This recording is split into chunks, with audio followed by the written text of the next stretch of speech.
Hello everyone, I welcome you all to my YouTube channel. आज हम लोग first chapter जो हम हिस्ट्री का पढ़ रहे थे, ब्रिक्स बीड्स एंड बोन्स, आज हम उसको आगे कंटिन्यू करने वाले। लास्ट लेसन में हमने ट्रेसिंग सोशल डिफरेंसेस तक देखा था कि किस तरीके से हड़प्पन सिविलाइजेशन में सोशल डिफरेंसेस को ट्रेस किया गया है। आज हम उसके आगे से देखेंगे। एक बार स्मॉल रिकैप करते हुए देख लेते हैं कि हमने देखा था कि इंडियन एंशिएंट हिस्ट्री की जो एक तरीके से बिगनिंग है या एक मेजर पार्ट जो है उसका, वो हम हड़प्पन सिविलाइजेशन को मानते हैं। इसलिए हम अपनी इंडियन एंशिएंट हिस्ट्री क्लास 12 की पढ़ाई की शुरुआत हड़प्पन सिविलाइजेशन की स्टडी से करते हैं। उसके बाद हमने देखा था किस तरीके से कुछ आर्कियोलॉजिकल टर्म्स थी, जैसे कि कल्चर, हड़प्पन कल्चर, जो इस चैप्टर में यूज हुई है। तो हमने देखा था कि हड़प्पन कल्चर का इंपॉर्टेंट पार्ट है ब्रिक्स बीड्स एंड बोन्स। फिर हमने देखा था कौन सी इंपॉर्टेंट हड़प्पन साइट्स हैं, उनकी मैप पे क्या लोकेशन है, ये सब भी हमने देखा था। उसके बाद फिर हमने देखा था कि हड़प्पन्स की सबसिस्टेंस स्ट्रैटेजीज क्या थी, वो एनिमल्स में क्या कंज्यूम करते थे, वो प्लांट्स में क्या कंज्यूम करते थे, उसके बारे में हमको किसने बताया है, किस तरीके से वो रिसर्च करी गई है बाय आर्कियोबोटानिस्ट्स एंड आर्कियोजियोलॉजिस्ट्स। उसके बाद हमने देखा था कि जो ग्रेन्स वो कंज्यूम करते थे उसको उगाने के लिए क्या एग्रीकल्चरल टेक्नोलॉजीज यूज करी जाती थी। उसके बाद the very important part of the lesson की क्यों हम हड़प्पन सिविलाइजेशन को एक अर्बन सेंटर कहते हैं, हमने उसके बारे में देखा था। और फिर फाइनली हमने ये देखा था कि किस तरीके से हड़प्पन सोसाइटी के सोशल डिफरेंसेस को आर्कियोलॉजिस्ट्स ने स्टडी करने की कोशिश की है। आज हम उसके आगे से कंटिन्यू करेंगे। आज जो हमारा पहला टॉपिक होगा वो होगा क्राफ्ट प्रोडक्शन सेंटर्स। तो जैसा कि हमको पता है कि Harappan culture is very important for the study of Indus valley civilisation. ऐसा हम क्यों कहते हैं? ऐसा हम इसलिए कहते हैं क्योंकि हड़प्पन सिविलाइजेशन के जो आर्टिफैक्ट्स हैं वही हमारे पास वेल्थ ऑफ नॉलेज है, वही है बेसिकली उस सिविलाइजेशन के बारे में जो हमें मिला है। हमें एक्चुअल में वहाँ के टेक्सचुअल सोर्सेज जो मिले हैं, अभी हम उनको, उस स्क्रिप्ट को अभी हम डेसिफर नहीं कर पाए हैं। इसलिए हमारे लिए वो चीज़ें जो हमको इन आर्टिफैक्ट्स के तौर पर मिली है वो कहाँ प्रोड्यूस होती थी और वो कैसे प्रोड्यूस होती थी, ये जानना बहुत इंपॉर्टेंट है। तो अब हम ये देखेंगे कि कौन से मेजर क्राफ्ट प्रोडक्शन सेंटर्स थे, किस तरीके का क्राफ्ट प्रोडक्शन किया जाता था, अलग अलग चीज़ों को कैसे प्रोड्यूस किया जाता था। तो सबसे पहले हम देखेंगे हमारा जो फर्स्ट क्राफ्ट प्रोडक्शन सेंटर है और जो एक बहुत ही रिनाउंड भी और इम्पोर्टेंट भी क्राफ्ट प्रोडक्शन सेंटर है, वो है चान्होदारो। चान्होदारो एक छोटी सी सेटलमेंट थी, बहुत बड़ी सेटलमेंट नहीं थी, एक टाइनी सेटलमेंट थी which was exclusively devoted to craft production. यहाँ पर क्राफ्ट प्रोडक्शन का काम ही मेजरली किया जाता था। तो एक बार चान्होदारो को हम मैप में देख लेते हैं। ये देखिए, राजस्थान का जो थार डेजर्ट के नीचे वाला जो एरिया हम आते हैं, यहाँ इस यू पर, यहाँ पर हमको स्ट्रेट चान्होदारो को मार्क करना होता है। तो चान्होदारो की लोकेशन हमने यहाँ पर देख ली है मैप में। So Chanhodaro was a tiny settlement. It was exclusively devoted to craft production. अब इनकी क्राफ्ट प्रोडक्शन में क्या क्या इंपॉर्टेंट चीजें थी? Bead making, shell cutting, metal working, seal making and weight making. तो बीड मेकिंग हमने देखा है, ये bricks beads and bones lesson का नाम है। Bead making is was very important at that time, उसी के हमको मैक्सिमम सोर्सेज जो है वो मिले हैं। इसके बाद हम देखेंगे शेल कटिंग, जो हम आगे देखेंगे किस तरीके से शेल को यूज करके भी अलग अलग टाइप्स के बीड्स बनाए जाते थे। इसके अलावा मेटल वर्किंग, जैसे कि कॉपर, ब्रॉन्ज, गोल्ड, बहुत तरीके के मेटल्स उस टाइम पे यूज होते थे। तो हम देखेंगे किस तरीके का मेटल कैसे यूज होता था। हमने लास्ट लेक्चर में देखा था कि जो गोल्ड था वो एक बहुत ही प्रेशियस मेटल था उस टाइम के लोगों के लिए। वो हमको बहुत सारे, हमने होर्ड से उसको रिकवर किया, लोग उसको छुपा के रखना पसंद करते थे। तो हम देखेंगे कि कौन से मेटल्स पे किस किस तरीके से काम किया जाता था। इसके बाद हम देखेंगे कि सील्स किस तरीके से बनाए जाते थे, जैसा कि हम आगे इसी लेक्चर में देखेंगे कि सील्स एक बहुत इंपॉर्टेंट पार्ट थे हड़प्पन सिविलाइजेशन का, क्योंकि सील्स लॉन्ग डिस्टेंस ट्रेड के लिए यूज किए जाते थे। तो आज हमको जो भी इंफॉर्मेशन है इस बारे में कि हड़प्पन लोग दूसरी जगहों से कैसे, कब, किस चीज में ट्रेड करते थे, वो सिर्फ और सिर्फ हमारे पास सील्स की वजह से है। क्योंकि जैसे फॉर एग्जाम्पल मान लीजिए कि मैंने प्लेस ए से एक पार्सल भेजा प्लेस बी में, और प्लेस ए से मैंने उसमें एक सील लगा के भेजा। तो जब प्लेस बी में जिसको वो रिसीव होगा, वो सील तो उसी के पास पहुंच जाएगा। अब बहुत टाइम बाद अगर किसी को जानना होगा कि मैंने वो कहाँ भेजा, और अगर वो सील मुझे प्लेस बी में मिला है, तो इसका मतलब कि हम दोनों के बीच में एक ट्रेड रिलेशन था, प्लेस ए और प्लेस बी के बीच में ट्रेड रिलेशन था। वो सील बताएगा कि जो सील प्लेस ए में मिले हैं वो सील प्लेस बी में भी मिले हैं। उसी तरीके से हड़प्पन सिविलाइजेशन के सील्स हमें जिन जिन जगहों में मिले हैं, अलग अलग सिविलाइजेशंस जो उस टाइम की थी, जैसे कि मेसोपोटामियन, वहां पर हमें हड़प्पन सील्स मिले हैं। इससे हमें ये पता चलता है कि इसका मतलब वो लोग ट्रेड में, लॉन्ग डिस्टेंस ट्रेड में इन्वॉल्व थे। इसके अलावा वेट मेकिंग, जो हम आगे देखेंगे कि वेट्स भी किस तरीके से सिविलाइजेशन में यूज किए जाते थे। तो Chanhudaro basically bead making, shell cutting, metal working, seal making और वेट मेकिंग के लिए एक इम्पॉर्टेंट क्राफ्ट प्रोडक्शन सेंटर था। अब यहाँ पर हम देखेंगे कि बीड्स बनाने के लिए कौन से मटेरियल्स यूज किए जाते थे, क्योंकि हमने देखा है कि beads were a very important part of the Harappan civilisation. बहुत ही इंपॉर्टेंट पार्ट है वो हड़प्पन कल्चर का। तो उनको प्रोड्यूस करने के, बनाने के बहुत सारे तरीके थे। तो अब हम देखेंगे सबसे पहले तो क्या क्या मटेरियल्स यूज होते थे, फिर हम देखेंगे क्या क्या टेक्निक्स यूज होती थी। तो सबसे पहले हम मटेरियल्स पे आएंगे। तो कार्नेलियन, जैस्पर, क्रिस्टल, क्वार्ट्ज और स्टीटाइट, ये कुछ स्टोन्स थे जिनको यूज करके बीड्स बनाए जाते थे। Carnelian, jasper, crystal, quartz and steatite. तो इसको आप CJCQS करके याद कर सकते हैं, because these are all common stones जो हड़प्पन सिविलाइजेशन से हम लोग एसोसिएट करेंगे और चैप्टर में बार बार पढ़ेंगे इसके बारे में अब आगे।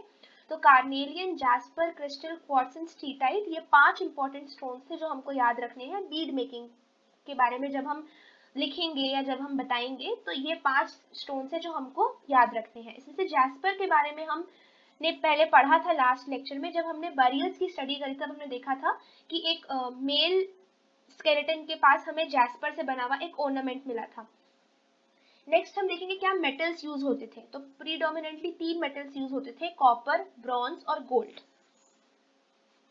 इसके बाद shell, terracotta, faience and burnt clay कुछ दूसरे मटेरियल्स थे जो बीड्स को बनाने में यूज किए जाते थे। इसमें समझने वाली बात यह है, रिकॉल की तरह अगर हम देखें तो लास्ट लेक्चर में हमने फायंस के बारे में पढ़ा था कि फायंस वाज अ लग्जूरियस आइटम। जो फायंस से बने हुए पॉट्स थे वो लग्जरीज में काउंट किया जाता था, और जिन लोगों के ग्रेव्स में से या फिर बरियल्स में से हमको ये चीजें मिली है उनको हमने वेल्दी या रिच कंसिडर किया था। इसके अलावा शेल, टेराकोटा और बर्न्ड क्ले कुछ दूसरे मटेरियल्स हैं जो बीड्स को बनाने में यूज किए जाते थे। इसके बाद हम देखेंगे कि उन बीड्स का कैसा शेप था और कैसा स्ट्रक्चर था। तो कहीं कहीं पर तो हमें ये स्ट्रक्चर देखने को मिला कि 2 या 2 से ज्यादा स्टोन्स आपस में पेस्ट किए हुए हैं एक कलरफुल स्ट्रक्चर बनाने के लिए। कई जगहों पर हमने देखा कि कुछ स्टोन्स थे जिनके आगे पीछे गोल्ड कैप्स लगा रखे थे, उनको बेसिकली एक कंप्लीट लुक देने के लिए। तो इससे हमें ये पता चलता है कि क्राफ्ट प्रोडक्शन में भी उनका बहुत होल्ड था। बहुत ही बेसिक लेवल का क्राफ्ट प्रोडक्शन नहीं था, उनके पास बहुत टेक्निक्स थी जिनको यूज करके वो क्राफ्ट प्रोडक्शन अलग अलग तरीके का, चाहे वो इन टर्म्स ऑफ बीड्स हो या वो इन टर्म्स ऑफ आगे हम देखेंगे सील मेकिंग हो, वेट मेकिंग हो, वो बहुत तरीके यूज किया करते थे। इसके बाद हम देखेंगे कि disc shaped, cylindrical, spherical, barrel shaped, segmented, ये कुछ अलग अलग शेप्स थे उन बीड्स के। बेसिकली जब हम बीड मेकिंग के बारे में बात करेंगे तो हमको सबसे पहले तो ये 2 पॉइंट्स याद रखने हैं कि मटेरियल्स में हम कार्नेलियन, जैस्पर, क्रिस्टल, क्वार्ट्ज और स्टीटाइट यूज करते थे। Copper, bronze, gold were the metals that were in use. इसके अलावा shell, terracotta, faience and burnt clay were the other materials that were used. Shapes and structure में आप एक basic idea दे सकते हैं कि कुछ स्फेरिकल थे, कुछ बैरल शेप थे, कुछ सेगमेंटेड थे। जो भी बेसिक शेप्स हम देखते हैं बीड्स के, वो सारे शेप्स हम यहाँ पर लिस्ट कर सकते हैं। अब ये तो हो गया चान्होदारो के बारे में, जो कि था एक क्राफ्ट प्रोडक्शन सेंटर। अब हम देखेंगे कि इन क्राफ्ट प्रोडक्शन सेंटर्स में यूज होने वाली क्राफ्ट प्रोडक्शन टेक्निक्स कौन सी थी। तो सबसे पहले हमको ये समझना होगा कि किसी भी चीज पे काम करने का तरीका उस चीज पर डिपेंड करता है। हम क्या मटेरियल यूज कर रहे हैं कोई चीज को बनाने के लिए, हम एक्चुअल में किस चीज पे काम करना चाह रहे हैं, उसी पर डिपेंड करता है कि उसके प्रोडक्शन के लिए कैसी टेक्निक यूज करी जाएगी। तो सबसे पहले हम देखेंगे स्टीटाइट के टेक्निक्स के बारे में। हमने लास्ट स्लाइड में देखा था कि स्टीटाइट जो है वो एक टाइप का स्टोन है जो बीड मेकिंग में यूज होता था। तो स्टीटाइट को कैसे यूज करते थे, सबसे पहली बात तो ये थी कि बहुत ही सॉफ्ट स्टोन था, एक बहुत ही सॉफ्ट मटेरियल था और इसलिए इसका काम करना बहुत इजी था। हमने बहुत बार कर रखा है क्लास में भी, जैसे हम देखेंगे अगर हमारे पास जो चॉक्स होती है तो चॉक्स में भी हम लोग कंपास से या फिर ब्लेड से कुछ डिजाइन करते हैं या कुछ स्कल्पचर बनाते हैं, इजी होता है चॉक पर काम करना बिकॉज वो बहुत सॉफ्ट होती है। सिमिलरली स्टीटाइट भी एक बहुत ही सॉफ्ट स्टोन था और इसके साथ काम करना बहुत ही इजी था। तो और दूसरी बात ये थी कि क्योंकि ये सॉफ्ट था इसलिए इसको पाउडर में कन्वर्ट करना इजी था, तो बहुत सारे जो बीड्स थे वो स्टीटाइट पाउडर को मोल्ड करके भी बनाए जाते थे। अब क्योंकि इसको मोल्ड करके बनाया जा सकता था इसलिए स्टीटाइट जो था वो दूसरे स्टोन से ज्यादा वर्सेटाइल कंसिडर किया जाता था, क्योंकि इसको यूज करके हम बड़े बीड्स भी बना सकते थे, छोटे बीड्स भी बना सकते थे। जब हमारे पास मोल्ड करने के लिए पाउडर है तो हमको उसको किसी भी शेप में मोल्ड कर सकते हैं, तो ये ज्यादा वर्सेटाइल था बजाय कि हार्डर स्टोन से जिनसे हम कुछ लिमिटेड नंबर ऑफ शेप्स बना सकते थे। और एक टेक्नोलॉजी जो थी स्टीटाइट के माइक्रो बीड्स बनाने की, माइक्रो बीड्स मीन्स बहुत छोटे छोटे बीड्स, वो आज भी एक मिस्ट्री है आर्कियोलॉजिस्ट के लिए कि वो कैसे बनाए जाते होंगे, क्योंकि वो इतने उनमें इतना फाइन वर्क है और वो इतने अच्छे तरीके से बनाए हुए हैं कि वो आज भी उस पर स्टडी चल रही है कि उनको बनाने का तरीका क्या रहा होगा। तो स्टीटाइट बेसिकली एक सॉफ्ट स्टोन था जिसको पाउडर के फॉर्म में भी यूज करते थे, सॉलिड फॉर्म में भी यूज करते थे। दोनों फॉर्म में यूज करे जाने की वजह से ये बहुत ही वर्सेटाइल था कंपेयर टू अदर स्टोन्स। और इसका प्रोसेस जो है माइक्रो बीड्स बनाने में किस तरीके से यूज होता था उस पर आज भी रिसर्च की जा रही है। अब नेक्स्ट क्राफ्ट प्रोडक्शन टेक्निक जो हम देखेंगे वो है कार्नेलियन की। कार्नेलियन, जैसा कि हमने कुछ स्लाइड्स पहले देखा था, carnelian was a stone that was used in bead making. तो कार्नेलियन जो था वो एक्चुअल में एक येलोइश स्टोन था, बट जो रॉ मटेरियल था वो तो येलो इन कलर था, बट उसको इस तरीके से प्रोसेस किया जाता था, इस तरीके से अलग अलग स्टेजेस में उसका प्रोडक्शन किया जाता था कि जो फाइनल प्रोडक्ट था वो रेड कलर का होता था। तो सबसे पहला स्टेप ये था कि जो भी नोड्यूल्स थे जो वो लोग को मिलते थे in form of raw material, वो उसको चिप करते थे using stones into rough flakes. फिर उन रफ फ्लेक्स से वो उसको फाइनली फ्लेकिंग करके एक फाइनल फॉर्म में लेकर आते थे। फ्लेकिंग बेसिकली नक्काशी का काम होता है, जैसे कि हमने बहुत बार देख रखा है कि एक छेनी हथौड़ा लेकर भी बहुत बार हम पत्थर के ऊपर हमने बहुत सारे मॉन्यूमेंट्स में नक्काशी होती भी देखी है। कोई भी मॉन्यूमेंट हम देखेंगे जिसकी दीवार पर बहुत ही इंट्रिकेट काम किया हुआ होता है वो बेसिकली फ्लेकिंग के मेथड से ही किया जाता है। तो वही फ्लेकिंग का मेथड हड़प्पन्स यूज करते थे ये कार्नेलियन को उसका फाइनल रूप देने के लिए। इसके बाद एक बार वो फाइनल फॉर्म में फ्लेक हो गया, फिर उसके बाद उसकी ग्राइंडिंग, पॉलिशिंग और फाइनली ड्रिलिंग, क्योंकि बीड है तो उसमें एक होल होना चाहिए जिसके थ्रू थ्रेड या दूसरा जो भी चेन या जो भी मटेरियल है वो जा सके। तो ग्राइंडिंग, पॉलिशिंग और ड्रिलिंग ये 3 फाइनल प्रोसेसेस होते थे। अब कार्नेलियन एक इम्पॉर्टेंट स्टोन माना जाता है क्योंकि इसको प्रोड्यूस करने के लिए स्पेशलाइज्ड ड्रिल्स हमें मिली हैं धोलावीरा, लोथल और चान्होदाड़ो में, जहां पर कार्नेलियन की ड्रिलिंग की जाती थी। तो इससे पता चलता है कि कार्नेलियन का जो यूज था वो वाइड स्प्रेड था और ड्रिल्स जो है वो हमें इन 3 जगहों पर स्पेशलाइज्ड मिली है जो सिर्फ इसकी ड्रिलिंग का काम करते थे। आगे हम देखेंगे शेल ऑब्जेक्ट्स। तो अगर हम अपने मैप पर वापस चलें तो यहाँ हम देखेंगे कि कुछ साइट्स हैं जैसे कि नागेश्वर या बालाकोट या लोथल जो वाटर बॉडीज के बहुत पास में है, जिनसे सी बहुत पास में है। तो हम ये समझेंगे कि जैसे कि अगर हम आज भी देखें, हम गोवा जाते हैं फॉर एग्जांपल, तो गोवा में हम देखते हैं कि हमको बहुत सारी चीजें मिलती हैं जो शेल से बनी हुई होती है। हमें शेल के ब्रेसलेट्स मिलते हैं, शेल के इयररिंग्स मिलते हैं। तो हम देखते हैं कि जो जगह पे लोकली इजीली अवेलेबल चीजें होती हैं लोग उसका ज्यादा यूज करते हैं कोई भी चीज बनाने के लिए।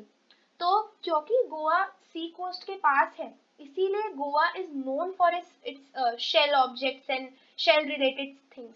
तो सिमिलरली यहाँ पर भी बालाकोट, नागेश्वर, लोथल ये जो साइट्स समुद्र के पास थी यहाँ पर shells were very easily available और बहुत टाइप्स के अवेलेबल थे, जिसकी वजह से यहाँ पर हमें शेल प्रोडक्शन सेंटर्स मिले हैं शेल को यूज करके चीजें प्रोड्यूस करने वाले। तो they were specially made at Nageshwar and Balakot. एक बार फिर से मैप में जाके देख लेंगे कि नागेश्वर और बालाकोट की लोकेशन क्या है। तो बालाकोट तो जो है वो हमारा पाकिस्तान साइड में है। बिल्कुल हम देखेंगे कि सी के हम बिल्कुल ऊपर चलेंगे अगर 2 सेंटीमीटर तो हमारा बिल्कुल स्ट्रेट यहाँ पर बालाकोट आ जाता है। और नागेश्वर बिल्कुल हमारा जो गुजरात का टिप बनता है वी, बिल्कुल उसके टिप पर हमारा नागेश्वर है। तो नागेश्वर और बालाकोट 2 सेटलमेंट्स हैं जिनका हमको मैप पे लोकेशन याद होना चाहिए क्योंकि ये हमसे एग्जाम पे पूछी जा सकती है। तो जो शेल ऑब्जेक्ट्स थे वो स्पेसिफिकली या स्पेशली नागेश्वर और बालाकोट में बनाए जाते थे क्योंकि यहाँ पर शेल्स इजीली अवेलेबल थे। अब जो ऑब्जेक्ट्स बनाए जाते थे उसमें थे बैंगल्स, लेडल्स एंड इनले। तो बैंगल्स, लेडल्स, इनले, ये 3 ऑब्जेक्ट्स थे जो शेल को यूज करके नागेश्वर और बालाकोट में प्रोड्यूस किए जाते थे। अब जैसा हम अगर एक सिस्टम देखें, जो सिस्टम फॉलो हो रहा था हड़प्पन सिविलाइजेशन में, तो उसको देखकर आर्कियोलॉजिस्ट का ऐसा मानना है कि प्रोडक्शन सब जगह पर नहीं होता था, क्योंकि हमने देखा यहाँ पर चान्होदाड़ो के केस में, नागेश्वर बालाकोट के केस में, कि production, craft production was also very planned. तो ऐसा हमें ज्यादा पॉसिबल लगता है कि इन प्रोडक्शन सेंटर्स में प्रोडक्शन हुआ करता होगा और फिर वो प्रोड्यूस जो था वो सेटलमेंट्स के अलग अलग पार्ट में लेकर जाया जाता होगा। तो बेसिकली हड़प्पन सिविलाइजेशन में कुछ स्पेसिफिक क्राफ्ट प्रोडक्शन सेंटर्स थे जहां से जो प्रोड्यूस था वो सेटलमेंट के या सिविलाइजेशन के दूसरे पार्ट्स में, जैसे कि मोहनजोदाड़ो में, राखीगढ़ी में, जो भी अलग अलग सेटलमेंट थी वहां पर जाया करता था फॉर ट्रेडिंग। अब समझने वाली बात यह है कि उस टाइम पे क्राफ्ट प्रोडक्शन सेंटर्स थे। हमने इतना पढ़ लिया चान्होदाड़ो के बारे में, नागेश्वर, बालाकोट के बारे में, लेकिन हमें पता कैसे चला कि ये क्राफ्ट प्रोडक्शन सेंटर्स रहे होंगे? तो कुछ स्ट्रैटेजीज हैं, जैसे कि हमने बरियर्स के केस में सोशल डिफरेंसेस ट्रेस करने के केस में देखा था कि आर्कियोलॉजिस्ट कुछ स्पेसिफिक स्ट्रैटेजीज यूज करते हैं ये पता लगाने के लिए कि क्या सोशल डिफरेंसेस थे या नहीं। उसी तरीके से क्राफ्ट प्रोडक्शन सेंटर्स को आइडेंटिफाई करने के लिए भी हमारे पास कुछ स्पेसिफिक स्ट्रैटेजीज है जो आर्कियोलॉजिस्ट यूज करते थे। तो सबसे पहले तो क्या क्या हिंट्स सबको देखते थे, तो हम देखेंगे सबसे पहले तो रॉ मटेरियल। जहां पर हमें रॉ मटेरियल मिलेगा वहीं पर तो उसका प्रोडक्शन होगा ना, क्योंकि रॉ मटेरियल से ही फाइनल प्रोडक्ट बन रहा है। जहां जिन जगहों पर हमें सिर्फ फाइनल प्रोडक्ट मिल रहा है वहां पर तो हमें समझ में आ कि भाई यहाँ पर इस चीज की ट्रेडिंग हुआ करती होगी या यहाँ पर लोग इसको यूज करते होंगे, तो वो हमारा आ जाएगा सोशल डिफरेंसेस का पार्ट। लेकिन अभी अगर हमको कहीं पर रॉ मटेरियल मिल रहा है, इसका मतलब वो चीज वहां पर या उस रॉ मटेरियल को यूज कर वहां पर वो चीज प्रोड्यूस करी जाती थी, तो इसका मतलब कि वो एक क्राफ्ट प्रोडक्शन सेंटर होगा। नेक्स्ट जो चीज हम देखते हैं वो है टूल्स। अगर ये नॉर्मल सी बात है, अगर हमको कहीं पर फ्लेकिंग के लिए यूज करे जाने वाले स्टोन्स मिल रहे हैं या पॉलिशिंग करे जाने वाले स्टोन्स मिल रहे हैं या ड्रिलिंग वाले हमको जो भी टूल्स है वो मिल रहे हैं, तो इसका मतलब कि वहां पर क्राफ्ट प्रोडक्शन होता होगा, तभी हमें वहां पर वो स्पेसिफिक टूल्स मिले हैं। नेक्स्ट जो है हमारा वो है अनफिनिश्ड ऑब्जेक्ट्स। अब बहुत बार ऐसा होता है कि कुछ चीज उतनी परफेक्ट नहीं बन पाती है। अगर हम लोग किसी चीज का 100 आइटम प्रोड्यूस करें तो हो सकता है कि उसमें से 1 या 2 ऐसे आइटम्स हो जो हमारी एक्सपेक्टेशंस की वजह से ना बने, तो उसको हम क्या करते हैं, हम उसको डिस्कार्ड कर देते हैं या हम उसको साइड में छोड़ देते हैं कि इसको बाद में कभी कुछ और होगा तब यूज करेंगे। तो वो अनफिनिश्ड ऑब्जेक्ट्स जब आर्कियोलॉजिस्ट्स निकालेंगे तो वो उनको ये हिंट देंगे कि यहाँ पर एक क्राफ्ट प्रोडक्शन सेंटर था जहां से जो मैक्सिमम फिनिश्ड ऑब्जेक्ट्स है वो दूसरे जगहों पर भेज दिए गए और ये कुछ अनफिनिश्ड ऑब्जेक्ट्स है जो हमें यहाँ पर मिले हैं। इसका मतलब यहाँ पर क्राफ्ट प्रोडक्शन हुआ करता होगा। नेक्स्ट हम देखेंगे रिजेक्ट्स एंड वेस्ट मटेरियल। ये सबसे इंपॉर्टेंट हिंट है जो आर्कियोलॉजिस्ट देखते हैं, क्योंकि अगर हम एक ह्यूमन नेचर देखें तो हमारा मैक्सिमम अटेम्प्ट ये रहता है कि जो भी हम चीज एज रॉ मटेरियल यूज कर रहे हैं हम उसको बिल्कुल भी वेस्ट ना करें, हम उसको हर तरीके से यूज करें ताकि हम ऑप्टिमम आउटपुट उसका निकाल पाए। तो उस टाइम में भी लोगों की वही स्ट्रैटेजी रही होगी कि अब अगर जैसे कि हमने देखा कि कार्नेलियन की फ्लेकिंग होती थी, तो अगर अब फ्लेक्स जो है शेप करने के टाइम पे वो बहुत बड़े बड़े निकले, तो फिर हम उन फ्लेक्स को भी यूज करके कुछ छोटे साइज के सही लेकिन कार्नेलियंस बना सकते हैं जो कहीं और यूज किए जा सकते हैं। तो इस तरीके से हम समझने वाली बात यह है कि उस टाइम के जो आर्टिसंस होंगे, उस टाइम के जो कारीगर होंगे, वो भी बिल्कुल एंड तक उस चीज को यूज करते होंगे। तो जो हमें रिजेक्ट्स और वेस्ट मटेरियल्स मिलेंगे वो बेसिकली वो चीजें होंगी जो या तो बहुत बार यूज करी जा चुकी होंगी, बहुत बार रिसाइकिल करी जा चुकी होंगी, या जिनका एक्चुअली में कोई यूज पॉसिबल नहीं होगा। तो जो वेस्ट मटेरियल है उसको हम best indicator of craft work मानते हैं, क्योंकि रॉ मटेरियल, टूल्स और अनफिनिश्ड ऑब्जेक्ट्स को जो है बहुत स्टेजेस में यूज किया जाता होगा ताकि मैक्सिमम उसमें से हम आउटपुट निकाल पाए। लेकिन वेस्ट मटेरियल्स वो चीजें थी जो फाइनली सब खत्म होने के बाद जो हमको वहां पर एज वेस्ट जो फेंक दी जाती थी, जो आर्कियोलॉजिस्ट को वहां पर एक्सकेवेशन करने पर मिली है। तो वेस्ट मटेरियल्स जो है उनको हम सबसे बेस्ट इंडिकेटर मानते हैं क्राफ्ट वर्क होने का एक प्रमाण। अब हमने देखा कि क्राफ्ट प्रोडक्शन सेंटर्स थे, अलग अलग टेक्निक्स थी, बहुत तरीके थे क्राफ्ट प्रोडक्शन करने के, लेकिन वो क्राफ्ट प्रोडक्शन करने के लिए जो रॉ मटेरियल था वो हमको कहाँ से मिलेगा? तो उसको प्रोकर करने के लिए भी स्ट्रैटेजीज थी, इसलिए इसको एक बहुत ही प्लान सिविलाइजेशन कहते हैं। अर्बन सेंटर्स अलग थे, अर्बन सेंटर्स की अलग प्लानिंग थी, क्राफ्ट प्रोडक्शन सेंटर्स अलग थे, उनकी एक अलग प्लानिंग थी, और इसके लिए भी स्ट्रैटेजीज थी कि इन क्राफ्ट प्रोडक्शन सेंटर्स के लिए रॉ मटेरियल कैसे लाया जाए। तो सबसे पहले तो हम उन मटेरियल्स की बात करेंगे जो हमें सब कॉन्टिनेंट के अंदर, यानी कि इंडियन सब कॉन्टिनेंट के अंदर ही अंदर जो हमें मिल जाएंगे। तो इसमें बेसिकली दो स्ट्रैटेजीज थी, अगर हम एक समराइज्ड फॉर्म में देखें तो दो स्ट्रैटेजीज थी। एक स्ट्रैटेजी तो ये थी कि जहां पर हमको अपने काम का सामान मिल रहा है उसको हम अपनी एक सेटलमेंट में कन्वर्ट कर लें, उसको हम इंडस वैली सिविलाइजेशन में इंक्लूड कर लें। ये आज भी होता है, अगर हमको लगता है कि जैसे कि अगर हम देखेंगे कि कोई चीज हमारे काम की है तो हम यही कोशिश करते हैं कि फिर वो चीज हमारे पास ही आ जाए। अगर वो नहीं आ पाती हमारे पास तो उस केस में फिर हम उसमें ट्रेड करते हैं। तो हम देखेंगे किस तरीके से इन्होंने दोनों चीजों का इस्तेमाल किया। सबसे पहले तो हम देखेंगे बालाकोट एंड नागेश्वर, शॉटुघाई और लोथल। ये तीन वो जगहें हैं जहां पर सेटलमेंट्स बनाए गए ये सोचकर कि यहाँ से हमें रॉ मटेरियल मिलेंगे। तो ये थी उनकी स्ट्रैटेजी नंबर 1 कि जहां पर हमको रॉ मटेरियल मिल रहा है उन जगहों को अपनी सेटलमेंट्स में, अपने राज्य में, अपनी सिविलाइजेशन में इंक्लूड कर लो। तो Balakot Nageshwar are a part of Harappan civilisation, शॉटुघाई which is in Afghanistan is a part of Harappan civilization and Lothal is a part of Harappan civilization। तो बालाकोट और नागेश्वर में जैसा हमने देखा शेल मेकिंग वहां पे होती थी, वहां पे शेल प्रोडक्शन सेंटर था, सी के बहुत पास होने की वजह से शेल वहां पर इजीली अवेलेबल था। शॉटुघाई हमने फर्स्ट लेक्चर में देखा था, अफगानिस्तान में एक जगह थी, मैंने आपको उस समय भी बताया था कि यहाँ पर बहुत अच्छा सोर्स था लैपिस लजूली का। और हमने लास्ट ईयर देखा था कि किस तरीके से जो किंग एंड मरकर थे वो दूर दराज अपने मैसेंजर्स को भेजा करते थे टैबलेट्स पे अपने संदेश लिखकर, ताकि वो लैपिस लजूली में ट्रेड कर पाए। तो आगे हम जैसा कि देखेंगे कि ऐसा एक्सपेक्टेड है कि वो शॉटुघाई में ही एक उनके मैसेंजर आते होंगे लैपिस लजूली में ट्रेड करने के लिए। नेक्स्ट हम देखेंगे लोथल। अब लोथल जो था वो तीन चीजों के सोर्स के बहुत पास था, कार्नेलियन, स्टीटाइट एंड मेटल। तो इन जगहों के पास होने की वजह से लोथल में से ये चीजें ऑब्टेन करी जाती थी। कौन सी? कार्नेलियन जो हमको मिलता था भरूच इन गुजरात, स्टीटाइट जो साउथ राजस्थान और नॉर्थ गुजरात से मिलता था, और मेटल जो हमको राजस्थान से मिलता था। अब हम देखेंगे स्ट्रैटेजी नंबर 2 जो थी सब कॉन्टिनेंट के अंदर जो दूसरी जगहें थी उनके साथ ट्रेड करना। इसमें सबसे पहली जगह थी खेतरी, जहां से हमें कॉपर मिलता है। जो लोग ज्योग्राफी के स्टूडेंट्स हैं या इन जनरल भी एक जीके के लिए है कि खेतरी जो है वो एक बहुत ही इंपॉर्टेंट कॉपर माइन है इंडिया की आज भी।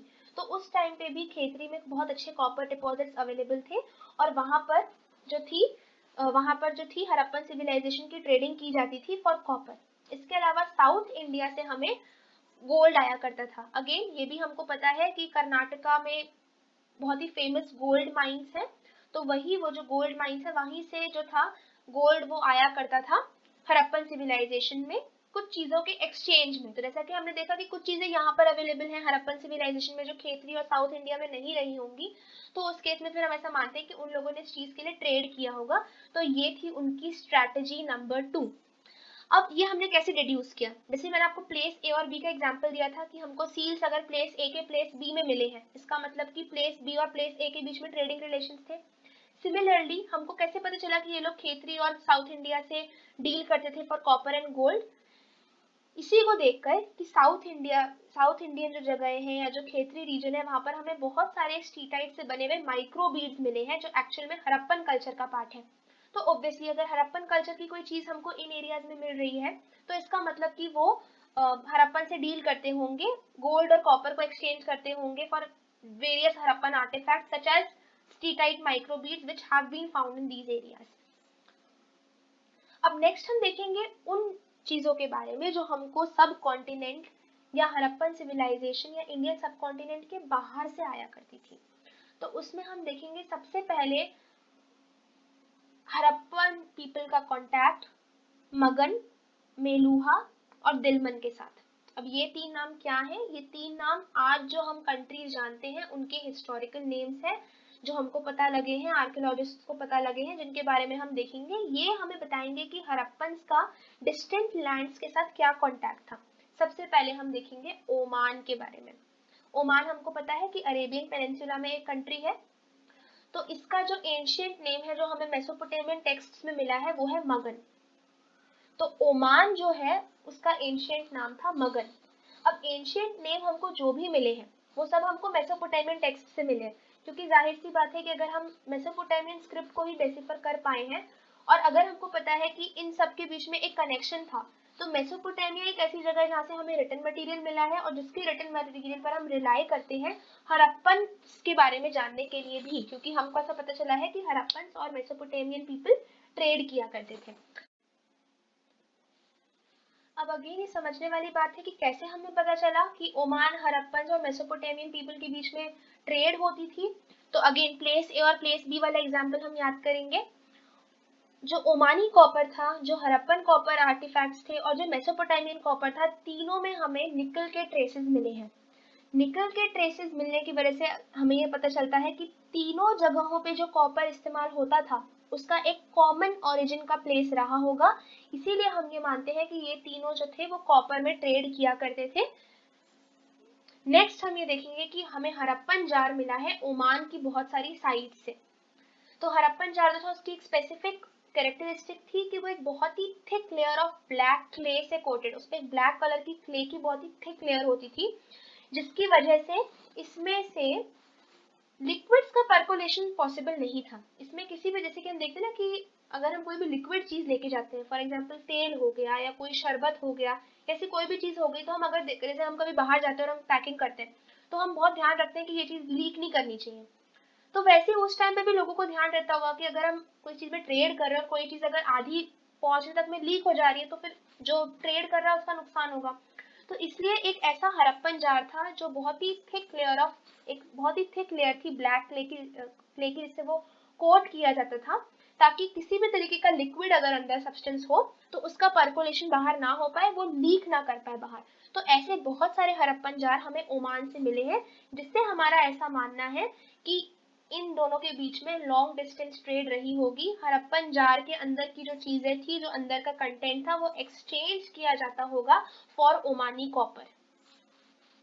इसके अलावा दूसरे आर्टिफैक्ट्स जो हमें लॉन्ग डिस्टेंस ट्रेड के बारे में बताते हैं वो है seals, weights, dice and beads. तो सील्स मैंने आपको बताया कि अगर प्लेस ए का सील हमें प्लेस बी में मिला है, इसका मतलब उनमें ट्रेड रिलेशंस थे। तो ऐसे ही हमें हड़प्पन सील्स ओमान में भी मिले हैं, मेसोपोटामिया में भी मिले हैं, मेसोपोटामियन सील्स भी हमें मिले हैं इन जगहों पर। इसके अलावा वेट्स की एक बहुत ही इंटरेस्टिंग बात ये थी कि जो दिलमन के वेट्स थे या फिर जो आइलैंड ऑफ बहारेन, जिनको आज हम बहारेन के नाम से, जो आइलैंड्स ऑफ बहारेन, उनके जो वेट्स थे और हड़प्पन वेट्स थे उनमें बहुत सारी सिमिलैरिटीज थी, जिससे हमें पता चलता है कि इसका मतलब एक्सचेंज ऑफ आइडियाज रहा होगा अलॉन्ग विद ट्रेड, जिसकी वजह से वेट्स का कॉन्सेप्ट दोनों जगह पर बहुत बहुत सेम था। इसके अलावा डाइस, बीड्स, ये कुछ दूसरे आर्टिफैक्ट्स थे जो हमें बताते हैं लॉन्ग डिस्टेंस ट्रेड के बारे में। यानी कि ये चीजें हमें स्कैटर्ड मिली हैं। हड़प्पन वेट्स, हड़प्पन सील्स हमें ओमान में भी मिले हैं, मेसोपोटामिया में भी मिले हैं, बहारेन में भी मिले हैं, जिसकी वजह से हम ऐसा मानते हैं कि हाँ, इनमें ट्रेड रहा होगा, इन चीजों के लिए दूसरी दूसरी चीजें एक्सचेंज करी जाती होंगी। तो अब नेक्स्ट हम देखेंगे कि अगर मेसोपोटामिया के कॉन्टेक्स्ट में देखें तो मेसोपोटामिया अपना कॉन्टैक्ट 3 लैंड्स के साथ बताता है। मगन जो कि था ओमान, दिलमन जिसको हम जानते हैं बहारेन, आइलैंड्स ऑफ बहारेन के नाम से, एंड थर्ड वाज मेलुहा। अब मेलुहा को हम लोग मानते हैं कि ये एक्चुअली में हड़प्पन रीजन को रेफर करता था, इसलिए रेफर करता था क्योंकि मेलुहा को उनने लैंड ऑफ सी फेयरर्स कहा है और उनसे आने वाले जो मटीरियल्स हैं, जो आइटम्स हैं, वो भी बहुत बहुत मैच करते हैं वो चीजों से जो हड़प्पन सिविलाइजेशन में अवेलेबल थे। For example carnelian, Lapis lazuli, copper, gold in varieties of would, ये जो भी चीजें थी ये हम देखेंगे, जैसे carnelian, Lapis lazuli, copper Lothal के आसपास की हमको कुछ जगहों पे मिलता था, गोल्ड हम लोग साउथ से ट्रेड करते थे, इसका मतलब हो सकता है कि वो उसको बाद में लेकर फिर उसको मेसोपोटामिया में भी से भी ट्रेड करते हो उससे साथ की। इसके अलावा बहुत सारी वुड की वेराइटीज, ये सब एक्चुअल में वो आइटम्स है जो हड़प्पन सिविलाइजेशन में हमें मिले हैं क्राफ्ट प्रोडक्शन सेंटर्स में और अलग अलग जगहों में। और जो मेसोपोटामियन टेक्स्ट हैं उनने भी मेंशन किया है कि ये पर्टिकुलर आइटम्स मेलुहा से आया करते थे, तो उससे आर्कियोलॉजिस्ट का ऐसा कहना है कि Meluhha was actually the Harappan region, and they also called Meluha as the land of seafarers। तो तो मेसोपोटामियन टेक्स्ट ने कहा कि मेलुहा जो है वो एक्चुअल में एक लैंड ऑफ सी फेयरर्स है। सी फेयरर्स यानी कि जो समुद्र की यात्रा करते हैं। इसके अलावा अगर आप बुक में देखेंगे तो एक सील दिया गया है जिसपे एक शिप का डायग्राम बना हुआ है, जो एक्चुअल में एक हड़प्पन सील है। तो इसी से हमने कोरिलेट किया है कि मेलुहा को लैंड ऑफ सी फेयरर्स कहा गया है। हड़प्पन सील में हमें शिप का मोटिव मिला है, एक नाव का मोटिव मिला है। इसका मतलब कि इनको नाव में ट्रैवल करना आता था और ये सी के रूट्स के थ्रू ट्रैवल करते थे दूसरी जगहों पर फॉर ट्रेड पर्पसेस।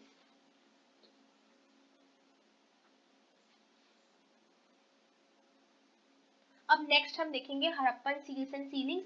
अब हम उन चीजों में आ रहे हैं जो हमें प्रीडोमिनेंटली हड़प्पन सिविलाइजेशन के बारे में बताते हैं। तो सील्स एंड सीलिंग्स हमने देखा कि long distance communication, long distance trade, long distance transport जो भी था उस टाइम पे, phone, postal services, courier services, ये सब नहीं होती थी और बहुत ही लंबी लंबी जर्नीज अंडरटेक करके जाना पड़ता था किसी भी जगह पर किसी भी पर्टिकुलर रॉ मटेरियल को या फिनिश्ड प्रोडक्ट को पहुंचाने के लिए। तो अब ये कैसे पता चलेगा कि वहां पर जो चीज पहुंची है वो बिल्कुल इंटैक्ट है और उसमें किसी ने कोई छेड़छाड़ नहीं करी है या उसमें किसी ने से कुछ क्वांटिटी कम नहीं कर ली, कुछ निकाल नहीं लिया? तो उसका सिर्फ एकमात्र तरीका था सील। जब भी कहीं लॉन्ग डिस्टेंस पर अगर कोई सील्ड बैग ट्रांसपोर्ट किया जाता था और अगर वो सील हमें इंटैक्ट मिलता था, उस सील में किसी भी तरीके का कोई टेम्परिंग नहीं था, तो हम ये मानकर चलते थे कि वो जो बैग है वो बिल्कुल सही सलामत पहुंचा है, उसको बिना ही खोला गया है, ना ही उसमें से कुछ क्वांटिटी निकाली गई है। तो सील्स पर very important for long distance trade and long distance communication. Next है हमारी हड़प्पन स्क्रिप्ट। तो अगर हम देखेंगे कि हड़प्पन स्क्रिप्ट भी हमें प्रीडोमिनेंटली हमारे सील्स में ही देखने को मिलेगी कि जो हमें पिक्टोग्राफिक कैरेक्टर्स दिख रहे हैं यही एक्चुअल में हड़प्पन स्क्रिप्ट है, जिस पे आज भी रिसर्च चल रही है और जो आज भी डेसिफर नहीं की जा सकी है। आज भी आर्कियोलॉजिस्ट उस पर बहुत रिसर्च कर रहे हैं कि ये सील एक्चुअल में, ये जो सील पे लिखे हुए लैंग्वेज है ये एक्चुअल में क्या है, ये क्या कहना चाह रही है।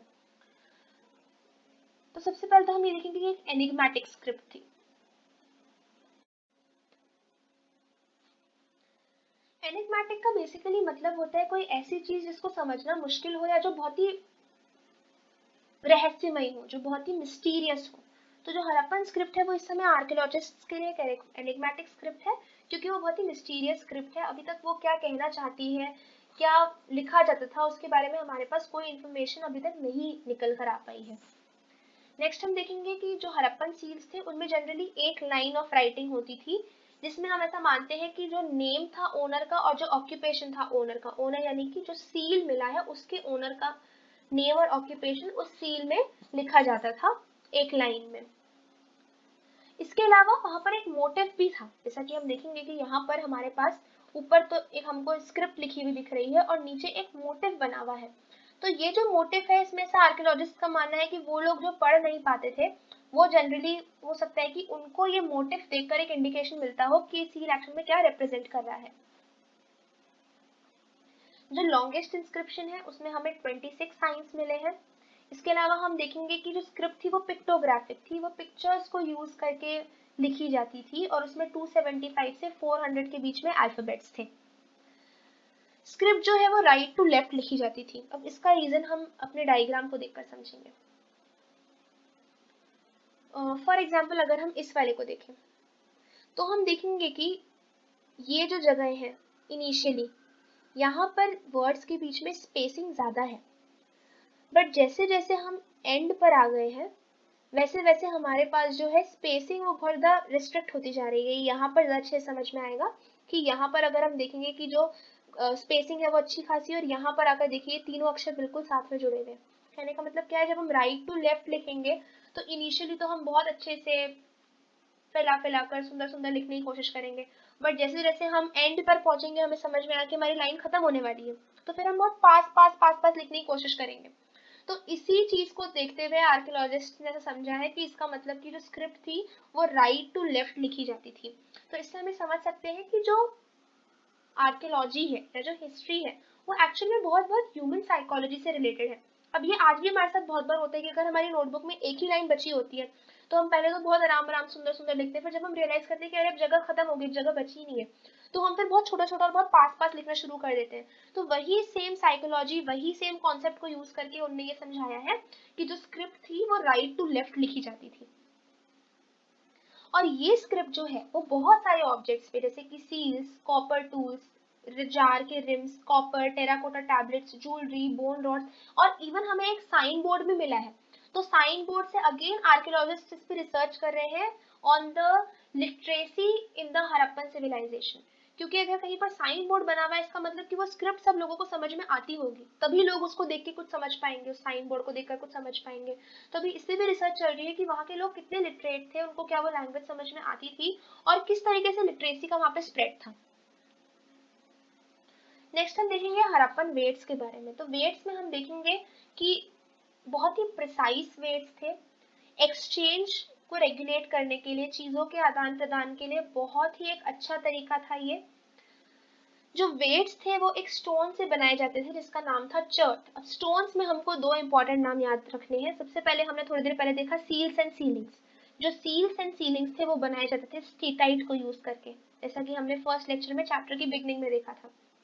अब हम एक दूसरे स्टोन की बात कर रहे हैं जिसका नाम है चर्ट, जो वेट्स बनाने के लिए यूज होता है। ये चर्ट जो था ये जनरली क्यूबिकल होता है, शेप में क्यूब की तरह होता है, इसमें कोई मार्किंग नहीं होती है।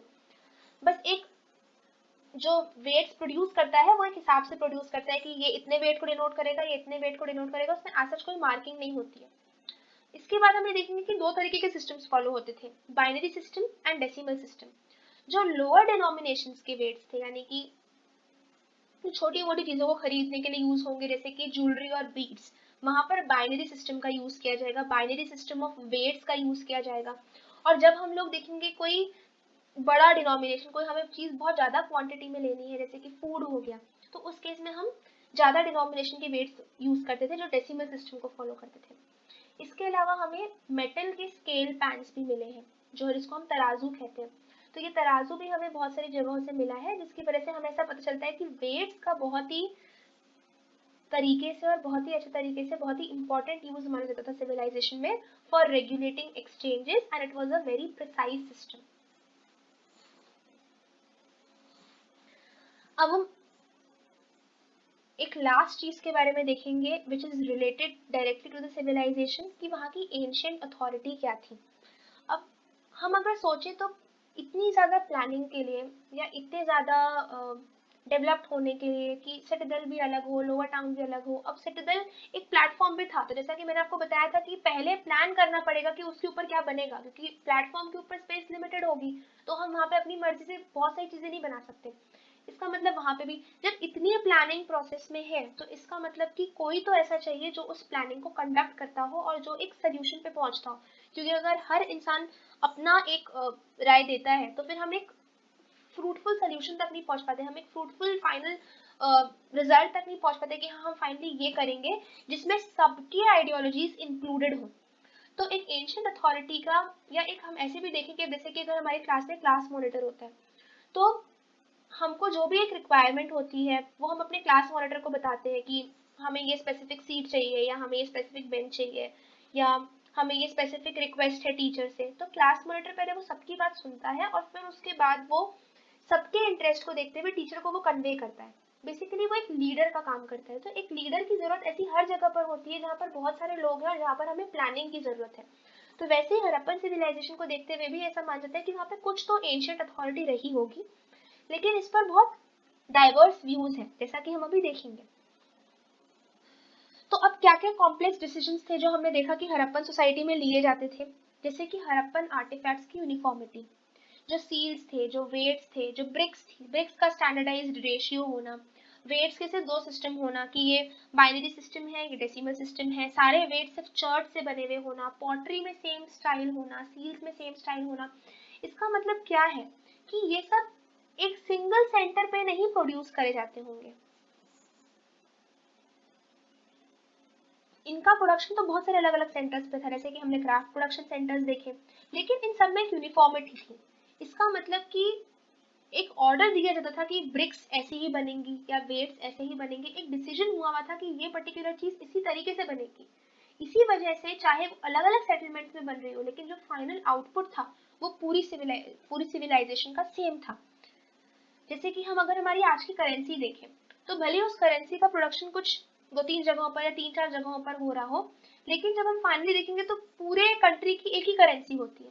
तो उसी तरीके से हम यहाँ पर भी कोरिलेट कर सकते हैं कि हड़प्पन आर्टिफैक्ट्स में यूनिफॉर्मिटी थी, भले ही उसको प्रोडक्शन करने वाली जगह अलग अलग थी, लेकिन जो फाइनल आउटपुट था वो एक ही था जो हमें पूरी सिविलाइजेशन में मिला है।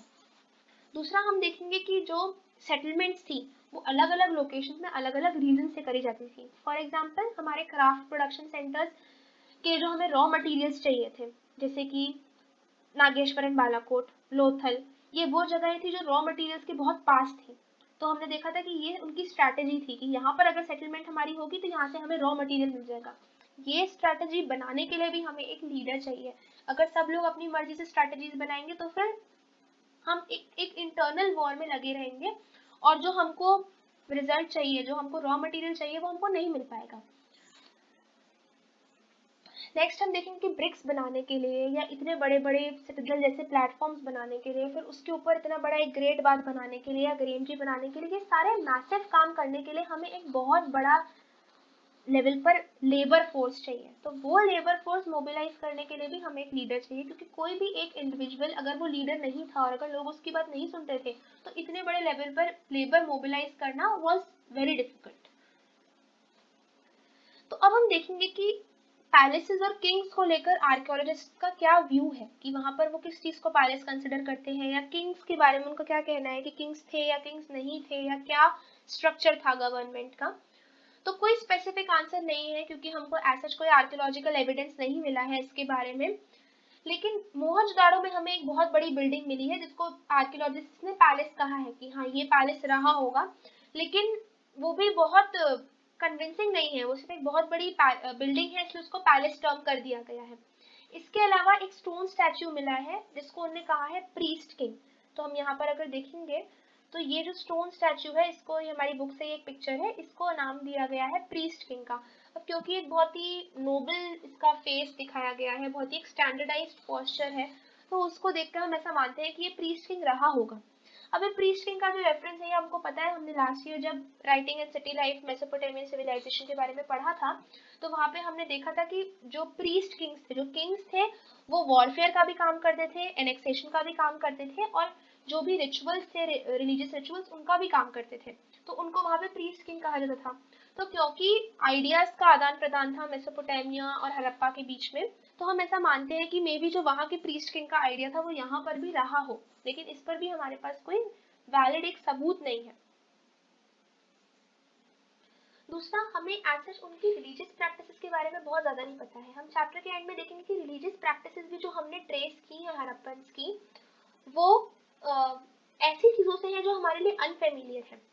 तो एक तरीके से वो हमने एक पैरेलल ड्रॉ किया है फ्रॉम प्रेजेंट टू पास्ट, लेकिन वो कितना सही है या कितना गलत है उसके बारे में हमें अभी तक ऐसी कोई इन्फॉर्मेशन नहीं मिली है जिसकी बेसिस पर हम बिल्कुल श्योरिटी के साथ कह पाए कि हाँ ऐसा ही रहा होगा, प्रीस्ट किंग रहा होगा जिनके पास रिचुअल्स परफॉर्म करने की भी पावर होगी और पॉलिटिकल पावर भी होगी। अब जो पैलेसेस और किंग्स हैं, बेसिकली जो एंशिएंट अथॉरिटी, इसको लेके 3 थ्योरीज हैं जो बहुत फेमस हैं, या जो अभी तक आर्कियोलॉजिस्ट के बीच में डिस्कशन का मुद्दा है, जो मानी जाती है। सबसे पहली थ्योरी तो है कि कोई रूलर नहीं था, सबका एक इक्वल स्टेटस था। दूसरी थ्योरी है कि बहुत सारे रूलर्स थे और हर सेटलमेंट, जैसे कि मोहनजोदाड़ो का एक रूलर था, चान्होदाड़ो का एक रूलर था, लोथल का एक रूलर था। और जो थर्ड थ्योरी है वो ये है कि एक सिंगल स्टेट था, और ये सिंगल स्टेट इसलिए कहा जा रहा है क्योंकि बहुत ज्यादा सिमिलैरिटी है आर्टिफैक्ट्स के बीच में। तो ये 3 थ्योरीज है जो मानी जाती है कि इनमें से कोई एक थ्योरी सच रही होगी। अब इस सिविलाइजेशन का एंड कैसे हुआ, तो अगेन जिस तरीके से हमको पैलेसेस और किंग्स के बारे में ज्यादा नॉलेज नहीं है, उस तरीके से ही सिविलाइजेशन का कैसे एंड हुआ इसके बारे में हमारे पास कोई बहुत ही वैलिड इंफॉर्मेशन या बहुत ही कोई ठोस इंफॉर्मेशन नहीं है। कुछ हम प्लॉजिबल रीजन जो मान सकते हैं सिविलाइजेशन के एंड होने का, वो हम बेसिकली मानते हैं डिफॉरेस्टेशन, या वहाँ फ्लड्स आ गई होंगी, क्योंकि वो इंडस वैली में था तो फ्लड्स आ सकती थी रिवर की वजह से, या लोगों ने बहुत ज़्यादा वुड के लिए डिफॉरेस्टेशन किया हो, या वहाँ पे क्लाइमेट चेंज हो गया हो, या फिर जो रिवर्स थी इंडस और उनकी ट्रिब्यूटरीज वो बहुत ज़्यादा शिफ्टिंग उनमें हो गई हो, वो बहुत ज़्यादा, या वो ड्राई अप हो गई हो, उस वजह से सिविलाइजेशन एंड हो गई, या फिर लैंडस्केप का बहुत ओवर यूज हो गया हो for raw materials, for living purposes, लेकिन बेसिकली अगर हम देखेंगे तो एंड ऑफ द सिविलाइजेशन से आर्कियोलॉजिस्ट के कहने का मतलब है कि जो एक यूनिफाइंग एलिमेंट था, एक जो यूनिटी थी कि हड़प्पन सिविलाइजेशन, जो मैच्योर हड़प्पन कल्चर था वो सब जगह पर सेम था, वो यूनिफाइंग एलिमेंट जो था वो खत्म हो गया था। इसके बाद की जो भी हमें लेट हड़प्पन कल्चर में मिलती है उसमें ना ही हमें अर्बन सेंटर्स की कोई एविडेंस मिलती है, ना ही हमें प्लानिंग का कोई एविडेंस मिलता है, ना ही हमें एक यूनिफाइड फॉर्म ऑफ आर्किटेक्ट्स का एविडेंस मिलता है। तो जो भी सील्स थे, बीड्स थे, जो भी डिस्टिंक्टिव पॉटरी थी इस सिविलाइजेशन की, वो सब पूरी तरीके से डिसअपियर हो चुकी थी। जो भी स्टैंडर्डाइज्ड वेट सिस्टम था वो लोकल वेट सिस्टम में शिफ्ट हो गया था। जो भी सिटीज थी उनको टोटली अबैंडन कर दिया गया था, और उसकी जगह पर जो नई सिटीज हुई थी वो बिल्कुल विलेजेस के फॉर्म में थी। जो हमारे पास अर्बन सेंटर्स थे जहाँ पे ड्रेनेज बहुत अच्छी थी, तो हमने देखा था कि जो भी हमारे अर्बन सेंटर्स थे हड़प्पन सिविलाइजेशन के, जैसे कि मोहनजोदाड़ो, ये सब, तो इनमें जो भी फीचर्स थे ड्रेनेज सिस्टम के या कॉमन आर्टिफैक्ट्स के, ये सब बिल्कुल खत्म हो चुके थे, और इनकी जगह पर जो लेट हड़प्पन कल्चर जिसको हम कहते हैं जो आया था, उसमें किसी तरीके की कोई प्लानिंग और कुछ भी नहीं था। तो जिसको देख के कहा था कि एकदम से जो सिटीज थी वो अबैंडन हो गई और बिल्कुल पूरा का पूरा, कहते हैं ना, पूरा का पूरा ढर्रा ही बदल गया, एक बिल्कुल 360 डिग्री चेंज आ गया पूरा का पूरा जो सिस्टम था उसमें, जिसकी वजह से हमें पता चलता है कि जो हड़प्पन सिविलाइजेशन थी वो खत्म हो चुकी थी और सिटीज अब एक बहुत ही स्कैटर्ड फॉर्म में बस फैली हुई थी। इसके अलावा प्लानिंग और फोरसाइट नहीं थी, जैसा कि मैंने आपको बताया, ड्रेनेज को लेकर जो प्लानिंग थी, या फिर सिटीजन को लेकर जो प्लानिंग थी, लेबर मोबिलाइजेशन को लेकर जो प्लानिंग थी, स्टैंडर्डाइज जो सिस्टम्स थे, वो सब कुछ खत्म हो चुके थे लेट हड़प्पन कल्चर में। तो इस सब से अब ये आर्कियोलॉजिस्ट समझते हैं कि किसी भी तरीके का मैच्योर हड़प्पन सिविलाइजेशन का कोई भी ट्रेस अब नहीं बचा था। एक जो इम्पोर्टेंट था राइटिंग और लॉन्ग डिस्टेंस ट्रेड, वो भी बिल्कुल खत्म हो चुका था। इस पीरियड के बाद हमें ऐसा कुछ भी नहीं मिला है। इसके अलावा हाउस कंस्ट्रक्शन टेक्निक्स जो थी टोटली डिटोरिएट हो चुकी थी। हमें उस टाइम पे डबल स्टोरी हाउसेस मिले थे, बहुत ही अच्छे एडवांस्ड फॉर्म के हाउसेस मिले थे जहाँ पर कोर्टयार्ड्स थे, कोर्टयार्ड्स के चारों तरफ रूम्स थे, स्टेयर केसेस थे, वेल्स थी। ऐसी कोई भी हाउस कंस्ट्रक्शन टेक्निक हमें लेट हड़प्पन कल्चर में नहीं मिली है। इसके अलावा जो हमारे पब्लिक स्ट्रक्चर्स थे जैसे कि ग्रेट बाथ, ग्रीनरी, इन सब के हमें कहीं पर भी किसी भी तरीके का एविडेंस लेट हड़प्पन कल्चर में नहीं मिला है। अब इसकी डिस्कवरी सबसे इंटरेस्टिंग पार्ट है ये अकॉर्डिंग टू मी, क्योंकि इसमें हमें पता चलता है कि किस तरीके से अलग अलग थॉट प्रोसेस ने काम किया हड़प्पन सिविलाइजेशन की डिस्कवरी में। तो इसमें हम सबसे पहले देखेंगे कनिंघम, जो कि थे first director general of archaeological survey of India. ये पहले डायरेक्टर जनरल थे। अब इनका जो पैराग्राफ है वो एक्चुअल में हमारी बुक में कनिंघम्स कंफ्यूजन कहा गया। तो कंफ्यूजन क्यों कहा गया है? अब जैसे कि मान लीजिए कि अब तो हमने 10th तक हिस्ट्री पढ़ी है, 11th में हिस्ट्री पढ़ी है, तो अब जब हम 12th में हड़प्पन सिविलाइजेशन के बारे में पढ़ रहे हैं तो हम उसको कोरिलेट कर पा रहे हैं मेसोपोटामियन सिविलाइजेशन से या ओमान से या दिलमन से।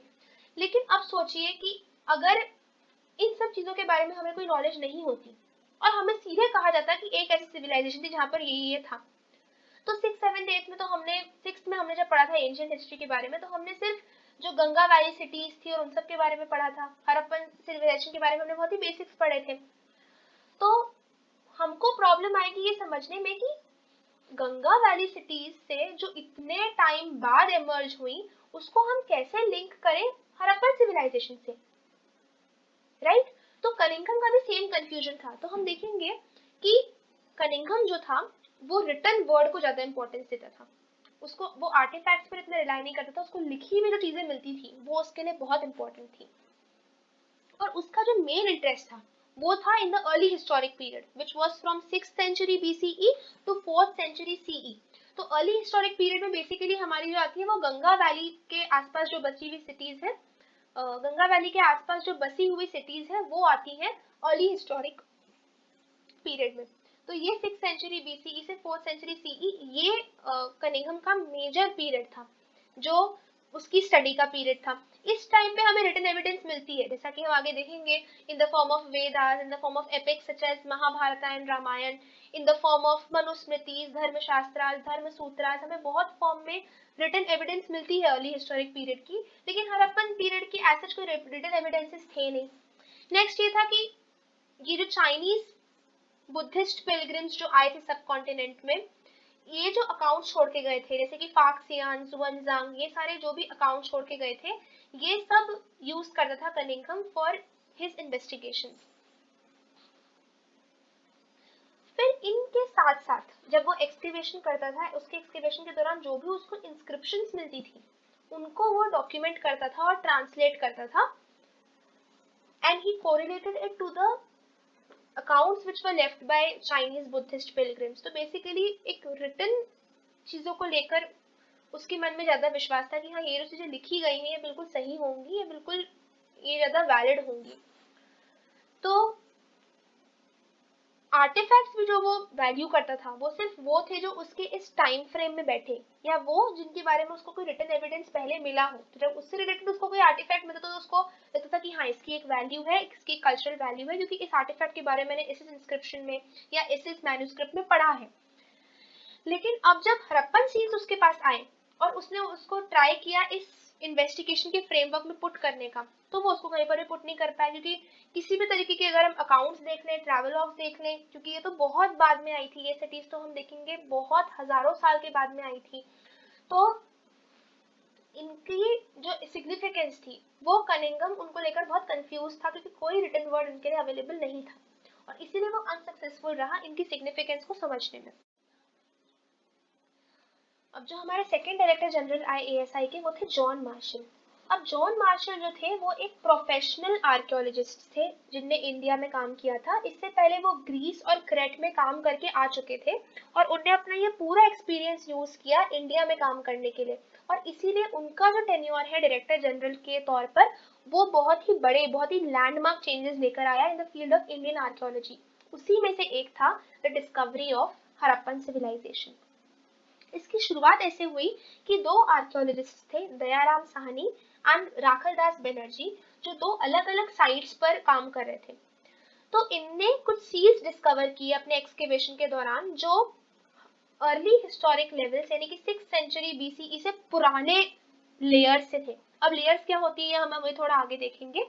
तो इनको जो सील्स मिले वो अर्ली हिस्टोरिक लेवल से बहुत पुराने थे, और दोनों आर्कियोलॉजिस्ट दो अलग अलग जगह पर काम कर रहे थे, लेकिन इनको जो सील्स मिले उनमें बहुत ज्यादा सिमिलैरिटीज थी, जिसकी वजह से उन्होंने ये कंक्लूड किया कि ये सारी की सारी साइट्स जहां पर हमें ये सिमिलर सील्स मिल रहे हैं वो एक सिंगल आर्कियोलॉजिकल कल्चर का पार्ट है। कल्चर का मीनिंग हमने फर्स्ट लेक्चर में पढ़ा था, कोई वो चीजें जो एक स्पेसिफिक पीरियड ऑफ टाइम, एक स्पेसिफिक ज्योग्राफिकल एरिया से मिले हमको, और जिनका एक डिस्टिंक्टिव स्टाइल। तो इसी को देखते हुए, इन्हीं फाइंड्स के बेसिस पे जॉन मार्शल ने हड़प्पन सिविलाइजेशन जो थी इंडस वैली में, उसकी डिस्कवरी को अनाउंस किया इन द ईयर 1924। तो ये ईयर हमें याद होना चाहिए कि 1924 में जॉन मार्शल ने हड़प्पन सिविलाइजेशन की डिस्कवरी के बारे में पूरे वर्ल्ड को बताया। अब जॉन मार्शल के एप्रिसिएशन में जो एस.एन. रॉय थे, उन्होंने एक बुक लिखी थी the story of Indian archaeology, और उसमें उन्होंने लिखा था Marshall left India 3000 years older than he had found her। तो उसमें उन्होंने बताया कि किस तरीके से जॉन मार्शल इंडियन हिस्ट्री को 3000 साल और पहले लेकर जा चुके थे। अब यहाँ पर कुछ वर्ड्स है जो हम पहले समझ लेते हैं, जो है स्ट्रैटिग्राफी से रिलेटेड। तो स्ट्रैटिग्राफी से रिलेटेड हम सबसे पहले ये जो डायग्राम हमारे सामने है इसको देखेंगे। इसमें हमने अभी पहले ही थोड़ा देर पहले ही हमने दो इंपॉर्टेंट वर्ड्स को देख लिए थे, साइट्स एंड लेयर्स। तो अब ये क्या होते हैं हम इनको एक बार जरा देख लेते हैं। यहाँ पर अगर आप ये दो बॉक्स देखेंगे,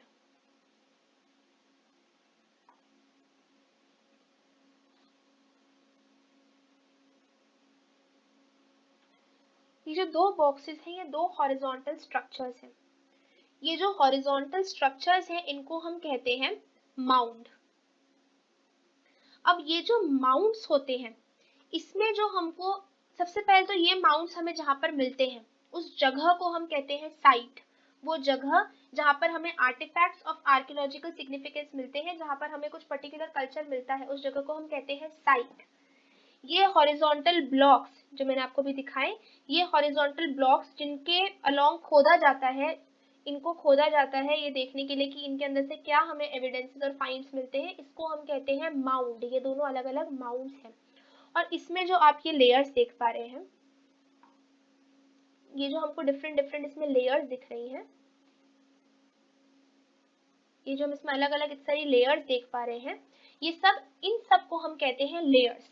और इन लेयर्स की स्टडी को हम कहते हैं stratigraphy, because they talk about the different stratas of the mound, the different layers of the mound. ये जो अलग अलग लेयर्स हैं इनको हम कहते हैं लेयर्स, और इन लेयर्स के बेसिस पर ही हम ये समझते हैं। तो फॉर एग्जाम्पल अब अगर हम देखेंगे, हमें ये पता है कि जो मिट्टी है वो लेयर बाय लेयर एक दूसरे के ऊपर जमती जाती है। तो अगर हम अब इस माउंट को कंसिडर करें तो यहां पर हम देखेंगे कि ये जो लेयर है ये सबसे पुरानी रही होगी, क्योंकि इसी के ऊपर फिर और धीरे धीरे करके एक्यूमुलेशन होता जाएगा होता जाएगा होता जाएगा और नई नई लेयर जमती जाएंगी। इसका मतलब जो चीज हमें इस लेयर से मिल रही है वो सबसे ज्यादा पुरानी है। फिर जो इस लेयर से मिल रही है वो इन सब से तो पुरानी है लेकिन इससे बिल्कुल नहीं है। तो इन सब चीजों को देख के हमको ये समझ में आएगा कि जो हमारे पास लेयर्स हैं वो एक बहुत ही इंपॉर्टेंट सोर्स ऑफ इंफॉर्मेशन है उस टाइम के कल्चरल सीक्वेंस को समझने के लिए, उस टाइम से मिले हुए ऑब्जेक्ट्स को समझने के लिए।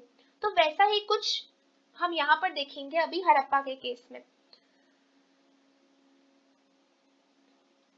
तो इसी में से हमारे एक्चुअल में जॉन मार्शल के जो कुछ ड्रॉबैक्स रहे आर्कियोलॉजी को लेकर वो हम देखते हैं कि उसने excavated along the horizontal units. तो horizontal units are actually mounds, जो माउंट्स मैंने आपको भी दिखाए।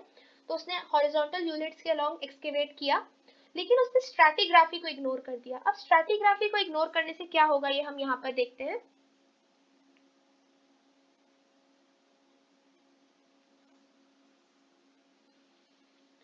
अब यहाँ पर समझने वाली बात यह है कि हमने यहाँ पर स्ट्रैटिग्राफी देखी। स्ट्रैटिग्राफी का मतलब जो हमारे पास अलग अलग लेयर्स अवेलेबल हैं।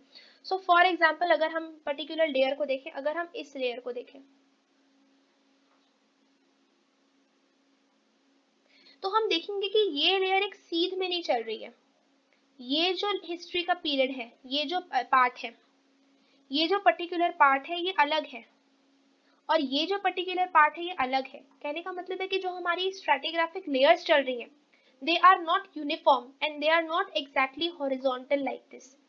वो कुछ वेवी स्ट्रक्चर में है।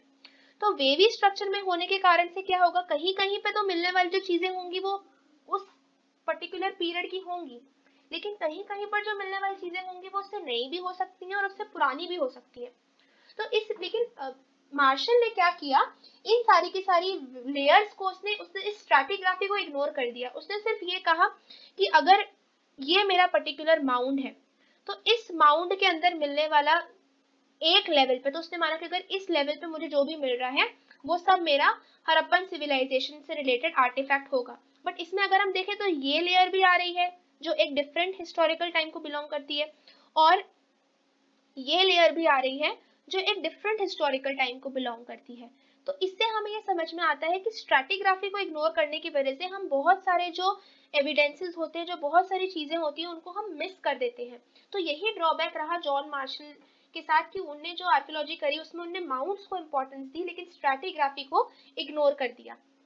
अब इसकी वजह से क्या हुआ, सारे के सारे एक माउंट के जो आर्टिफैक्ट्स थे उनको एक साथ ग्रुप कर दिया गया। अब उनकी स्ट्रैटिग्राफी डिफरेंट थी, तो अगर स्ट्रैटिग्राफी डिफरेंट होगी तो हमको समझ में आ गया कि स्ट्रैटिग्राफी डिफरेंट होगी तो उनका जो टाइम पीरियड है वो भी बदल जाएगा। तो वो टाइम पीरियड बदल जाने की वजह से लेकिन क्या हुआ कि सारे के सारे आर्टिफैक्ट्स से हमने एक साथ ग्रुप कर दिए। तो वो एक साथ ग्रुप करने की वजह से बहुत सारा जो हमारे पास एसेंशियल डेटा था कि क्या उस सिविलाइजेशन का था और क्या उस सिविलाइजेशन का नहीं था वो हमने मिस कर दिया, वो हमसे मिस हो गया। इसके बाद आए third director general of ASI जो कि थे REM व्हीलर। REM व्हीलर 1944 में एएसआई के डायरेक्टर जनरल बने। इनने स्ट्रैटिग्राफी को भी इंपॉर्टेंस दी, इसलिए इनके टाइम पे जो आर्कियोलॉजिकल रिसर्च करी गई उसमें स्ट्रैटिग्राफी ऑफ माउंट को बहुत इंपॉर्टेंस दी गई। लेयर्स को प्रॉपर्ली ट्रेस किया गया, प्रॉपर्ली फॉलो किया गया और अकॉर्डिंगली काम किया गया। इसके अलावा आर्मी का होने की वजह से इनमें एक बहुत ही प्रिसीशन से काम करने का इनके पास तजुर्बा था जो इनने आर्कियोलॉजी में भी इम्प्लीमेंट किया। अब अगर हम डिस्कवरी की बात करेंगे तो हमारे पास जो लेटेस्ट डिस्कवरीज उसमें समझने वाली कुछ बातें ये है कि पार्टीशन के बाद बहुत जो मैक्सिमम हड़प्पन साइट थी, मोहनजोदड़ो, हड़प्पा, ये सब पाकिस्तान में चली गई। इसकी वजह से जो इंडियन आर्कियोलॉजिस्ट थे उनको मोटिवेशन मिला कि हम कुछ साइट्स इंडिया में भी ढूंढें। तो कच्छ के एरिया में बहुत ही एक्सटेंसिव सर्वे किया गया, हमें बहुत सारी सेटलमेंट्स मिली। पंजाब और हरियाणा में हमें बहुत सारी सेटलमेंट्स मिली। अगर हम देखें तो कच्छ एरिया की एक सेटलमेंट हो गई हमारी धोलावीरा या लोथल, ये सब जो हमारे सेटलमेंट्स है हमको गुजरात में मिली है। इसके अलावा पंजाब और हरियाणा में अगर हम देखें तो हमारे पास हो गई राखीगढ़ी, बनावली, ये सब हमारी पंजाब और हरियाणा की सेटलमेंट्स हैं। सबसे रिसेंटली इसमें जो डिस्कवर करी गई है वो है धोलावीरा। कालीबंगन जो है वो राजस्थान में है, लोथल जो है वो गुजरात में है, राखीगढ़ी जो है वो हरियाणा में है। ये कुछ रिसेंटली डिस्कवर्ड साइट्स हैं और इसमें सबसे रिसेंटली मैं आपको पहले ही बता चुकी हूँ जो डिस्कवर करी गई है वो है धोलावीरा। इसका फुल नेम था आईवीसी धोलावीरा। और अब हमारे पास बहुत सारी मॉडर्न साइंटिफिक टेक्निक्स हैं जिनको हम यूज कर रहे हैं डिस्कवर करने के लिए इस सिविलाइजेशन के सारे एस्पेक्ट्स को। तो यही वेट है कि बहुत जल्दी हमें और भी बहुत वैल्यूएबल इंफॉर्मेशन इन साइट्स के बारे में और इस सिविलाइजेशन के बारे में देखने को मिलेगी। अब हम एट द एंड इनकी रिलीजियस प्रैक्टिसेस को एक बार ट्रेस करेंगे। इनको ट्रेस करने का रीजन ये है कि हम ये समझेंगे कि आर्कियोलॉजिस्ट किस तरीके से प्रेजेंट से पास्ट की तरफ जाते हैं। जो चीजें उनको प्रेजेंट में लगता है रिलीजियस सिग्निफिकेंस की होंगी या जो चीजें आज माइथोलॉजिकल होती है जिनको हम रिलीजन से आइडेंटिफाई करते हैं, उसी तरीके से आर्कियोलॉजिस्ट ने माना है कि उस टाइम पे भी जो रिलीजियस स्ट्रक्चर होंगे वो होंगे थोड़े अनफेमिलियर होंगे या अनयूजुअल होंगे या माइथोलॉजिकल क्रिएचर्स होंगे जो उस टाइम की माइथोलॉजी का उस टाइम के रिलीजन का पार्ट होंगे। तो जैसा कि हम यहाँ पे देखेंगे कि स्क्रिप्ट डेसिफर नहीं करी गई थी और हमारे पास सिर्फ मटेरियल एविडेंस थी। इसके अलावा अगर हम देखें तो मटेरियल एविडेंस में से भी जो ऑर्गेनिक चीजों की बनी हुई थी जैसे कि वुड, वो तो डिकम्पोज हो गई होगी क्योंकि सिविलाइजेशन जो हम देखेंगे पूरी की पूरी ट्रॉपिकल रीजन में है, राइट। तो ट्रॉपिकल रीजन में होने की वजह से सनलाइट बहुत तेज पड़ती है, तो सनलाइट तेज पड़ने की वजह से ऑर्गेनिक चीजों का डिकम्पोजिशन बहुत फास्ट होगा। तो इसीलिए हमारे पास बहुत कम मटेरियल एविडेंस होगा। अब जो मटेरियल एविडेंस है उसमें भी सिर्फ वो चीजें जो टूटी हुई होंगी या जो यूजलेस होंगी वो फेंक दी गई होंगी जो हमें आज एक्सकेवेशन में मिली है। जो यूजफुल चीजें होंगी उनको तो होल्ड करके रखा गया होगा। इसके अलावा जैसा हमने क्राफ्ट प्रोडक्शन के टाइम पे भी देखा था कि मैक्सिमम चीजों को रिसाइकिल करने का अटेम्प्ट होता था। जितना ज्यादा से ज्यादा रिसाइकिल कर सकते हैं उतना ही लोग उसको रिसाइकिल करने की कोशिश करते थे।